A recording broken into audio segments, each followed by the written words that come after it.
James अपनी girlfriend iris को surprise देने के लिए कार में कहीं ले जा रहा था। आयरिस की आंखों पर पट्टी बंधी थी। उत्साह और रहस्य से भरी इस यात्रा में आयरिस बार बार पूछ रही थी, बताओ ना, हम कहाँ जा रहे हैं? जेम्स बस मुस्कुराकर कहता है, जरा सब्र रखो। आखिरकार कार रुकी। जेम्स ने आयरिस को कार से बाहर निकाला और धीरे से उसकी आंखों की पट्टी हटाई। सामने थी शानदार चमचमाती स्काई व्यू टावर, जिसका उद्घाटन आज हो रहा था। आयरिस की आंखें आश्चर्य से फैल गईं। वो खुशी से झूम उठी, लेकिन जैसे ही उसने टावर के ऊपर एक नजर डाला, डर के मारे सिहर उठी। उसे अंदर ही अंदर एहसास होने लगा कि आज यहाँ कुछ बहुत बुरा होने वाला है। एंट्रेंस पर जाते ही उनका फोटो खींचकर वेलकम किया गया। वे टॉप फ्लोर पर जाने के लिए लिफ्ट में चढ़े, जो 8 लोगों की सीमा के बावजूद जरूरत से ज्यादा भरी थी। अब आयरिस को एहसास होने लगा कि ये लिफ्ट बीच में ही टूट जाएगी और वे सारे मारे जाएंगे। यहाँ तक कि वो एक बच्चे के लिफ्ट में कूदने से भी डर रही थी।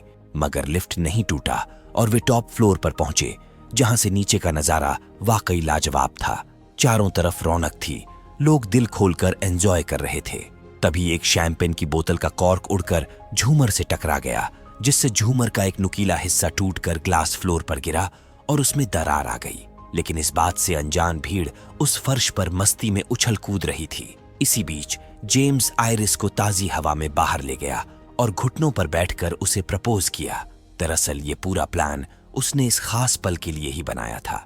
तब आयरिस अपनी प्रेगनेंसी का बताकर इस पल में 4 चांद लगा देती है।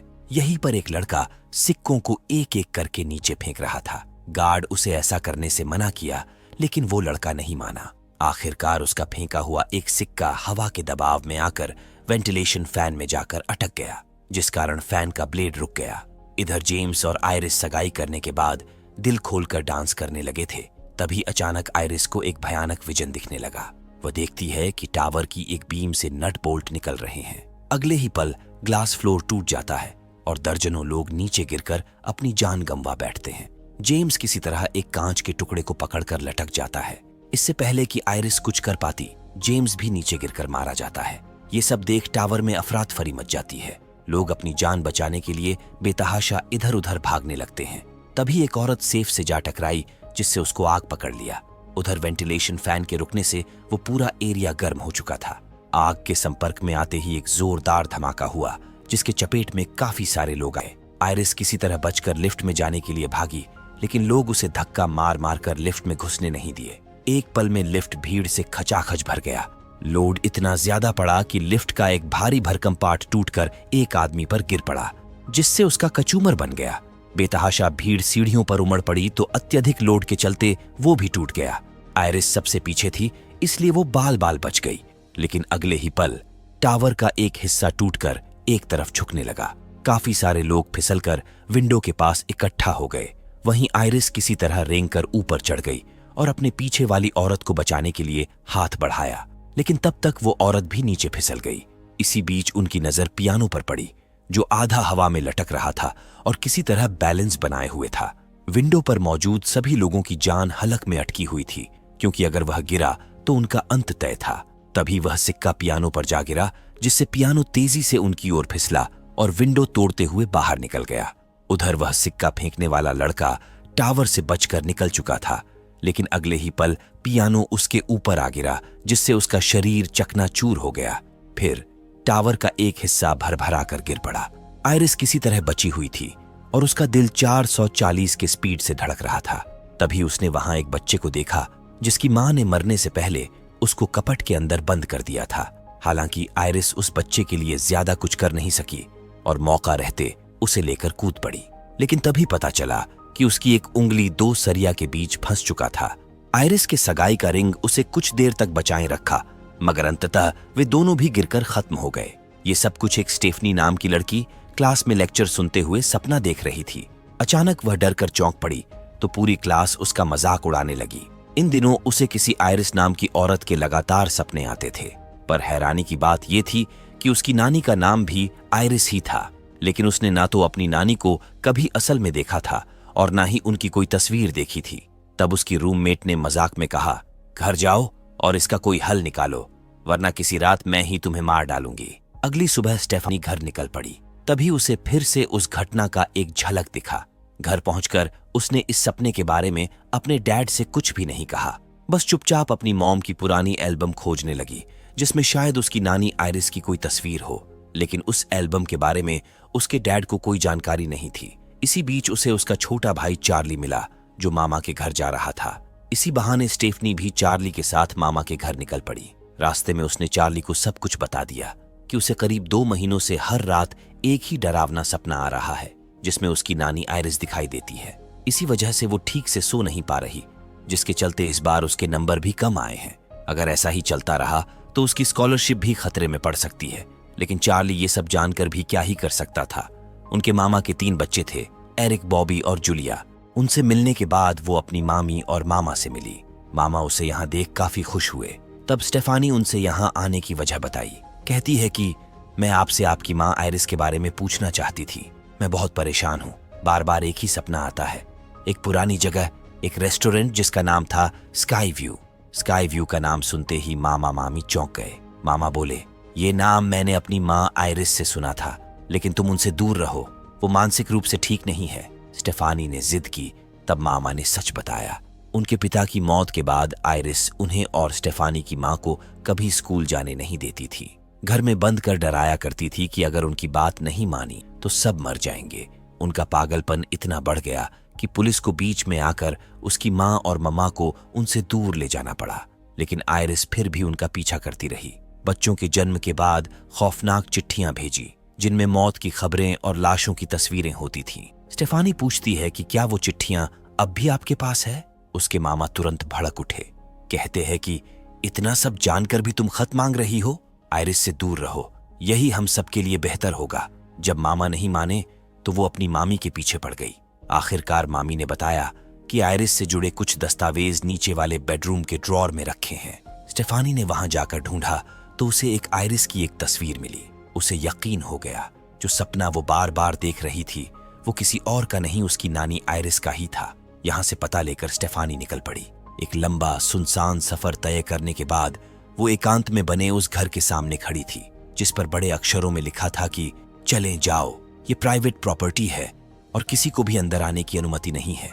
इसके बावजूद स्टेफानी कैमरे में अपनी पहचान बताती है और कहती है कि मैं आपकी बेटी की बेटी हूँ, मुझे आपसे मिलकर कुछ सवाल पूछने हैं। इतना जानते ही आयरिस का इरादा बदल जाता है और वो स्टेफानी के मोबाइल वगैरह जब्त कर अंदर बुला लेती है। यहाँ पर आयरिस अपनी नातिन को देखकर बहुत खुश होती है और कहती है, तुम्हें मेरा खत मिला, शायद इसी वजह से तुम यहाँ आई हो। तुम्हारी मॉम डार्ली कैसी हैं? स्टेफनी बताती है कि जब वो 10 साल की थी तभी मॉम उन्हें छोड़कर किसी और के साथ चली गई। मतलब सालों से वो एक दूसरे के साथ नहीं थे। इसके बाद स्टेफनी अपनी नानी को अपने सपने वाली बात बताती है, जिस पर नानी कहती हैं कि जो सपना तुम्हें 2 महीनों से परेशान कर रहा है वो कोई सपना नहीं बल्कि मेरा पूर्वाभास था। दरअसल बरसों पहले उस दिन स्काई व्यू रेस्टोरेंट में हादसा होने से पहले ही मुझे भविष्य की एक झलक दिखाई दी थी। अगले ही पल जब सब कुछ वैसा ही दोहराता दिखा तो आयरिस घबरा गई। उसने सबको सतर्क किया कि डांस फ्लोर टूटने वाला है और ये बिल्डिंग गिरने वाली है। मौत ने उन्हें खत्म करने के लिए जो प्लानिंग की थी उस पर आयरिस ने पानी फेर दिया। उस दिन आयरिस ने स्काई व्यू में मौजूद सभी लोगों को बचा लिया था, लेकिन मौत इतनी आसानी से हार मानने वाली नहीं थी। स्काई व्यू में जितने भी लोग थे उनकी मौत अलग अलग हादसों में एक एक करके होने लगी। कोई नहीं बचा, यहाँ तक कि आयरिस का बॉयफ्रेंड भी मारा गया। लेकिन तब तक आयरिस मौत की हर चाल को समझ चुकी थी। उसने कभी उसे दोबारा मौका नहीं दिया। वो सालों से मौत को चकमा देती आ रही थी, लेकिन अब हालात बदल चुके हैं। इस बार मौत जीतने वाली है, क्योंकि 2 महीने पहले आयरिस को कैंसर डिटेक्ट हुआ था और तभी से स्टेफनी को वो डरावनी झलकियां दिखनी शुरू हो गईं। ये महज इत्तेफाक नहीं था। अगर कायदे से देखा जाए तो आयरिस का वंश उसी हादसे में खत्म हो जाना चाहिए था। मतलब साफ है, आयरिस के ब्लड लाइन से जुड़े जितने भी लोग हैं, मौत अब उन्हें भी नहीं छोड़ेगी। सालों से आयरिस यही बात अपने बेटे बेटियों को समझाना चाहती थी, पर उन्होंने उसे गलत समझा, उसके डर को पागलपन कहा और उससे दूरी बना ली। आगे उसकी नानी कहती है, मुझे तुम्हें इस किताब से सब कुछ समझाना होगा ताकि मेरे बाद तुम हमारे परिवार की रक्षा की जिम्मेदारी उठा सको। लेकिन इस किताब को समझने में थोड़ा वक्त लगेगा, इसलिए तुम्हें यहीं रहना होगा। बाहर की दुनिया खतरों से भरी है। मैं 20 सालों से बाहर नहीं गई। यहाँ हम दोनों सुरक्षित हैं।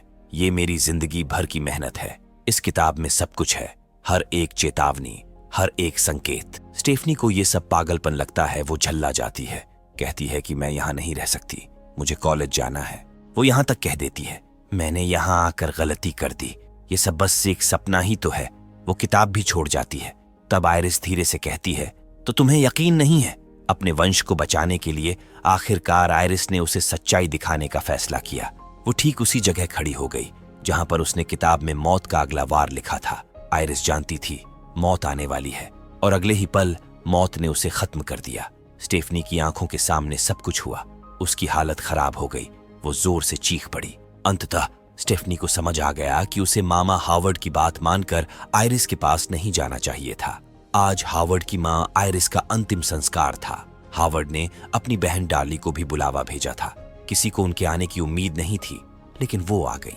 उन्हें यहां देखकर स्टेफनी का खून खौल उठा, क्योंकि जब वो सिर्फ 10 साल की थी तब उसकी मां उसे छोड़कर किसी और के साथ चली गई थी। इसलिए वो उनकी शक्ल तक नहीं देखना चाहती थी और इसी वजह से अपने घर लौट गई। आयरिस के अंतिम संस्कार के बाद हावर्ड ने घर पर ही छोटी सी पार्टी रखी। वे इसकी तैयारी कर रहे थे, तभी बॉबी से ग्लास गिरकर टूट गया। उसका एक नुकीला टुकड़ा बर्म में जा मिला और ड्रिंक बनाते वक्त वो कांच का टुकड़ा एक के ग्लास में चला गया। इधर स्टेफानी ने आयरिस की डायरी पढ़ना शुरू किया तो उसे सारी बातें समझ आने लगीं। तभी अचानक एक फोटो नीचे गिर गई और उसका शीशा चकनाचूर हो गया। उसी टूटे हुए शीशे का एक टुकड़ा सरकता हुआ स्टेफानी के पास आ पहुंचा। आयरिस ने कहा था, मौत अगर कोई इशारा दे तो उसे नजरअंदाज मत करना। स्टेफानी समझ गई और अगले ही पल कार लेकर मामा के घर के लिए निकल पड़ी। इधर बॉबी और चार्ली बच्चों की तरह ट्रैम्पोलिन पर बेखबर कूद रहे थे। तभी ट्रैम्पोलिन का मैट धीरे धीरे फटने लगा और तो और उनके ठीक नीचे एक नुकीला रेक पड़ा था। उधर से वो हावर्ड को भी अपने साथ कूदने के लिए बुला लेते हैं। हावर्ड जूलिया के साथ जेंगा टेबल टॉप गेम खेल रहे थे, लेकिन बुलावे पर उन्होंने ग्लास टेबल पर रखा और उधर चल पड़े। ट्रैम्पोलिन पर चढ़े ही थे कि तभी डार्ली की नजर नीचे पड़े उस नुकीले रेक पर पड़ गई। सबको लगा कि उसने एक अनहोनी को टाल दिया, पर यह भी मौत की एक चाल थी। इसी बीच स्टेफानी भी वहां पहुंच चुकी थी। अगले ही पल ट्रैम्पोलिन का मैट फटा और जूलिया का ध्यान भटक गया। उसके हाथों से लगकर जेंगा का टावर सीधे उस ग्लास पर जा गिरा, जिससे वो नुकीला कांच का टुकड़ा जमीन पर आ गिरा। हावर्ड ने उस ओर ध्यान नहीं दिया और उनका पैर उसी कांच के टुकड़े पर पड़ गया। दर्द के मारे वो बुरी तरह बिलबिला उठे। तभी वो नुकीला रेक लुढ़कते हुए पास में पड़ी घास काटने वाली मशीन के स्विच पर जा गिरा और मशीन चालू हो गई। हावर्ड लड़खड़ाते हुए उसी मशीन के नीचे आ गए। अगले ही पल उनकी दर्दनाक मौत हो गई। मतलब आयरिस का कहा गया हर एक लफ्ज बिल्कुल सच था। अब स्टेफानी मौत को चकमा देने का रास्ता जानने के लिए आयरिस की डायरी पढ़ने लगती है। उसी डायरी में उसे जेबी नाम के एक शख्स का जिक्र मिलता है, जो किसी तरह मौत को मात देकर अभी भी जिंदा है और छुपा हुआ है। इसके बाद स्टेफानी आयरिस और जेम्स की फैमिली ट्री बनाती है। उन्हें 2 जुड़वां बच्चे हुए थे, हावर्ड और डार्ली। फिर हावर्ड के 3 बच्चे हुए, एरिक, बॉबी और जूलिया। वहीं डार्ली के 2 बच्चे थे, चार्ली और स्टेफानी खुद। और अब स्टेफानी को समझ आ चुका था कि इस पूरे खून के रिश्ते पर मौत की साया मंडरा रही। ये सारी बातें स्टेफानी ने पूरे परिवार को एक जगह इकट्ठा करके सबूतों के साथ बताईं। आयरिस की डायरी में उन सभी लोगों की मौत का जिक्र था जो उस दिन स्काई व्यू में मौजूद थे। वो लोग जो मरने वाले थे, लेकिन आयरिस के पूर्वाभास ने उन्हें वक्त रहते बचा लिया था। मगर किस्मत को बदलना आसान नहीं होता। आखिरकार मौत ने किसी को नहीं बख्शा, सिवाय 2 लोगों के, एक छोटा बच्चा और आयरिस, जो सालों से मौत को चकमा दे रहे थे। बाकी सभी एक एक करके अलग अलग हादसों का शिकार हो गए और ठीक उसी क्रम में मरे जैसे आयरिस ने अपने पूर्वाभास में देखा था। ये सब उसने यकीन दिलाने के लिए आयरिस उसकी आंखों के सामने मरी। स्टेफानी ने सब समझाया, लेकिन किसी को कुछ समझ नहीं आया। जूलिया बोली, हम तो उस वक्त पैदा भी नहीं हुए थे, स्काई व्यू में थे ही नहीं, तो मौत हमारे पीछे क्यों आएगी? इसका जवाब सीधा था, मौत को सब तक पहुंचने में सालों लग गए और इस दौरान उन लोगों के बच्चे हो गए। वो बच्चे जिन्हें कभी पैदा ही नहीं होना था। अब मौत उन्हें भी उसी क्रम में ढूंढ रही है, इसीलिए उन्हें सतर्क रहना होगा। मौत के मारने का एक पैटर्न था। वो उम्र के हिसाब से हर फैमिली को निशाना बना रही थी। मतलब जिस फैमिली में जो सबसे बड़ा है, मौत वहीं से शुरुआत करती है। हावर्ड की फैमिली में सबसे बड़े थे मामा खुद, इसलिए मौत ने सबसे पहले उनकी फैमिली को चुना।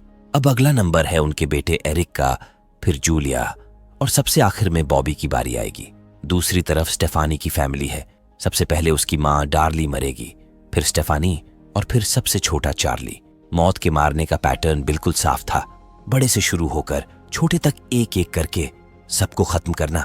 तभी स्टेफानी की मामी उस पर बुरी तरह बरस पड़ी। बस करो ये सब, आयरिस वाली पागलपंती ने हमें न जाने कितने शहर बदलवा दिए, अब और नहीं सहा जाता। स्टेफानी समझाती रही, लेकिन उन पर इसका कोई असर नहीं पड़ा। उनका बड़ा बेटा एरिक, जो मौत का अगला शिकार था, एक बॉडी पियर्सर और टैटू आर्टिस्ट था। रात को उसका बॉस कुछ घंटों के लिए स्टूडियो की जिम्मेदारी उसे सौंपकर कहीं चला गया। एरिक ने अपने सारे अपॉइंटमेंट पूरे किए, फिर अकेले में अपने डैड की याद में अपने ही हाथ पर टैटू बनाने बैठ गया। तभी अचानक कुछ सामान शेल्फ से अपने आप गिरा।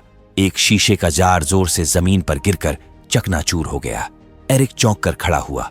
उसी झटके में क्लीनिंग लिक्विड का बड़ा डब्बा कुर्सी से टकराया और जमीन पर फैल गया। वो जार को देख ही रहा था कि छत पर टंगी एक चैन टूटकर झूलती हुई उसके नाक में लगे रिंग में फंस गई। एरिक ने तुरंत चैन को निकालने की कोशिश की, लेकिन वो चैन ऊपर लगे फैन में उलझ गई। चैन ने एरिक की नाक को खींचना शुरू कर दिया। वो बुरी तरह छटपटाने लगा। इसी बीच पास रखा लैंप उससे टकराकर क्लीनिंग लिक्विड पर जा गिरा, जिससे आग लग गई। तभी एरिक ने किसी तरह चैन से अपनी नाक छुड़ाई और सीधे आग पर गिर पड़ा। अगली सुबह ये खबर सबको पता चली। सौभाग्य से एरिक ने उस वक्त लेदर जैकेट पहन रखी थी, इसलिए वह आग में झुलसने से बाल बाल बच गया था। स्टेफानी हैरानी से पूछती है, ये कैसे हो सकता है? तुम जिंदा कैसे बच गए? एरिक मुस्कुराकर कहता है, तुम्हारी थ्योरी बकवास है। मौत मुझे छू भी नहीं सकती, अपूर्ण अमर है। तभी एक ट्रक उसके इतने करीब से गुजरी कि सबका कलेजा हलक में आ गया, लेकिन एरिक फिर भी अपनी हरकतों से बाज नहीं आया। स्टेफानी के मना करने के बावजूद वो कचरा उठाने वाले ट्रक से चिपककर डांस करने लगा, उसे पप्पी लेने लगा। तब स्टेफानी उसे समझाने के लिए उसकी छोटी बहन जूलिया से कहती है, लेकिन जूलिया भी स्टेफानी की इन बातों से तंग आ चुकी थी। वो उसकी एक नहीं सुनती और तुरंत रनिंग के लिए निकल जाती है। कुछ दूरी पर एक आदमी ब्लोअर से सूखी पत्तियां समेट रहा होता है और वहीं दो बच्चे फुटबॉल खेल रहे होते हैं। तभी उस ब्लोअर चलाने वाले आदमी के सिर पर पीछे से कुछ आकर गिरा, जिससे वो लड़खड़ाकर नीचे गिर पड़ा। उसका ब्लोअर फिसलकर दूर जा गिरा और उससे उड़ती धूल सीधी फुटबॉल खेल रहे बच्चों की आंखों में जा लगी। आंखों में धूल पड़ने से बच्चों का ध्यान भटक गया और फुटबॉल सीधा जूलिया के सिर पर जा लगी। टक्कर से जूलिया लड़खड़ाकर पास ही रखे कचरे के डब्बे में जा गिरी और ड्राइवर ने जूलिया को कचरे समेत ट्रक में उठा लिया। जूलिया चिल्लाती रही, लेकिन ड्राइवर म्यूजिक सुनने में इतना मग्न था कि उसे कुछ सुनाई ही नहीं दिया। स्टेफानी ट्रक के ऊपर चढ़ गई और अंदर झांककर जूलिया को देखा। जूलिया हाथ बढ़ाकर बाहर निकलने की कोशिश, लेकिन तब तक बहुत देर हो चुकी थी और जूलिया अंदर ही दब गई। ये हादसा दिल दहला देने वाला था। स्टेफानी अंदर से टूट चुकी थी। उसे लगा कि शायद भाई बहनों के क्रम में उससे कोई गलती हो गई, लेकिन सच्चाई कुछ और ही थी। एरिक की माँ ब्रेंडा सबके सामने एक निजी सच्चाई साझा करती है। वो कहती हैं कि दरअसल एरिक हावर्ड का बेटा नहीं है। एरिक के जन्म से पहले ही ब्रेंडा और हावर्ड के बीच रिश्ते बिगड़ने लगे थे। उसी दौरान ब्रेंडा कुछ समय के लिए डगलस के करीब आ गई थी और उसी रिश्ते से एरिक का जन्म हुआ। अब उसे समझ आया कि डगलस उसके लिए हमेशा इतना मेहरबान क्यों रहा, हर बार उसकी मदद क्यों करता था। इसका मतलब ऑर्डर में कोई गलती नहीं। अगला नंबर बॉबी का है। इससे पहले कि उसे कुछ हो, पूरा परिवार सलाह मशवरा करके जेबी को ढूंढने निकल पड़ता है। डायरी के मुताबिक जेबी होप रेवर नाम के एक अस्पताल में काम करता था, जो यहाँ से महज 1 घंटे की दूरी पर था। वे तुरंत उससे मिलने पहुंचते हैं। असल में जेबी उन्हीं लोगों में से एक था जिन्हें आयरिस ने कभी बचाया था। कई सालों बाद आयरिस ने उसे फिर से ढूंढ निकाला और उसे मौत को मात देने का तरीका सिखाया। फिर वे मिलकर एक ऐसा केबिन तैयार किए जिसमें घटना घटने लायक कुछ भी सामान यूज नहीं किया गया। बरसों तक वे आयरिस को उस केबिन के अंदर राशन पानी दवा दारू का सप्लाई करते रहे। इसीलिए आयरिस सालों तक उस केबिन में सुरक्षित रही। बॉबी उससे कहता है, मैं किसी केबिन के अंदर अपनी पूरी जिंदगी नहीं गुजर सकता, इसके अलावा कोई तो और तरीका होगा। जेबी कहता है कि इसके अलावा और 2 रास्ते हैं। या तो बॉबी को किसी की जान लेनी होगी ताकि उस मरने वाले इंसान की बची हुई जिंदगी उसे मिल जाए, या फिर उसे अपनी मौत का नाटक करना होगा। दरअसल कई साल पहले एक औरत ने यह तरकीब अपनाई थी। उसके डॉक्टर ने उसे कुछ सेकंड के लिए मरा हुआ घोषित कर दिया और फिर वापस जिंदा कर दिया था। इस तरह मौत का चक्र टूट गया, लेकिन यह तरीका बहुत रिस्की था। इसी वजह से आयरिस ने इसे कभी नहीं अपनाया। हर कोई इतना खुशनसीब नहीं होता कि मरने के बाद फिर से जिंदा हो जाए। फिर जेबी कहता है, मैं भी आयरिस की तरह बीमार हूं। मौत से कोई नहीं बच सकता। तुम सब मरने वाले हो और तुम्हारे बाद मेरी बारी भी आएगी। चूंकि आयरिस के पूर्वाभास में जेबी सबसे आखिर में मरा था, इसलिए असल जिंदगी में भी उसकी बारी सबसे अंत में ही आएगी। सब कुछ समझने के बाद एरिक किसी तरह बॉबी को मरकर वापस जिंदा होने के लिए मना लेता है। वे परिवार वालों की आंखों में धूल झोंकते हैं और तुरंत एक पीनट बटर वाला बिस्किट मशीन से तोड़कर निकाल लेते हैं। दरअसल बॉबी को पीनट से एलर्जी थी। ऐसा कुछ भी खाते ही उसका गला सिकुड़ने लगता था और सांस रुकने लगती थी। एरिक की प्लानिंग थी कि वो बॉबी को ये बिस्किट खिलाकर कुछ देर के लिए मारेगा और फिर सही समय पर दवा देकर उसे वापस जिंदा कर देगा। लेकिन तभी एक बड़ी गलती हो जाती है। किसी चीज से टकराकर पास में रखी MRI मशीन अचानक चालू हो जाती है। बिस्कुट खाते ही बॉबी का दम घुटने लगता है। उसे सांस लेने में तकलीफ होने लगती है। MRI का मैग्नेट बेहद ताकतवर होता है और उसके चलते हालात पूरी तरह बेकाबू हो जाते हैं। एरिक के शरीर पर मौजूद सभी मेटल की चीजें, उसकी नाक, कान वगैरह में पहनी रिंग्स जोर से खींचती हैं और खून के छींटों के साथ बाहर निकल जाती हैं। अगले ही पल MRI का मैग्नेट व्हीलचेयर समेत एरिक को खींचकर मशीन के अंदर ले जाता है। उसके हाथ में बॉबी की एलर्जी की दवा थी, लेकिन अब बहुत देर हो चुकी थी। मशीन में फंसकर एरिक की दर्दनाक मौत हो जाती है और अगले ही पल बॉबी भी मारा जाता है। एरिक आयरिस की ब्लड लाइन का हिस्सा नहीं था। शायद उसे मौत के रास्ते में टांग अड़ाने की सजा मिली थी। अब बारी स्टेफानी के परिवार की थी। स्टेफानी की मां अपने बच्चों की सलामती के लिए केबिन में ही रहने का फैसला करती है। फिर वे सब बस में सवार होकर निकल पड़ते हैं। रास्ते में मौत कई बार उन्हें मारने की कोशिश करती है, लेकिन वे किसी तरह बचते बचाते आखिरकार आयरिस के ठिकाने तक पहुंच ही जाते हैं। तभी मौत एक बार फिर अपनी चाल चलने लगती है। बिजली के तार आपस में टकराकर स्पार्क करने लगते हैं और चिंगारियां निकलकर उस केबिन की तरफ बढ़ने लगती हैं, जहां गैस लीक हो रही होती है। उधर स्टेफानी बस से बाहर नहीं निकल पा रही होती क्योंकि उसका सेफ्टी बेल्ट फंसा होता है। वो अपनी मां से कहती है, मेरी फिक्र मत करो, आप केबिन में जाओ, अगर आप बच गईं तो मुझे कुछ नहीं होगा। डॉली उसकी बात मानती है। वो दौड़कर केबिन तक पहुंचती है, लेकिन तभी गैस सिलेंडर में जोरदार ब्लास्ट हो जाता है। धमाका इतना भयानक होता है कि डॉली की मौके पर ही मौत हो जाती है और बस पानी में पलट जाती है। चार्ली किसी तरह स्टेफानी को उसकी सीट से छुड़ाने की कोशिश करता है और आखिरकार उसे निकाल लेता है, लेकिन तब तक बहुत देर हो चुकी होती है। स्टेफानी की सांसें थम चुकी थीं। चार्ली फिर भी हार नहीं मानता और आखिरकार उसकी बहन मौत को छूकर एक झटके में वापस लौट आती है। मतलब उन्होंने मौत को चकमा दे दिया और अब वो सुरक्षित हैं। कुछ दिन बाद दोनों भाई बहन एक पार्टी में जाते हैं, जहां स्टेफनी को एक अनहोनी का संकेत मिलता है।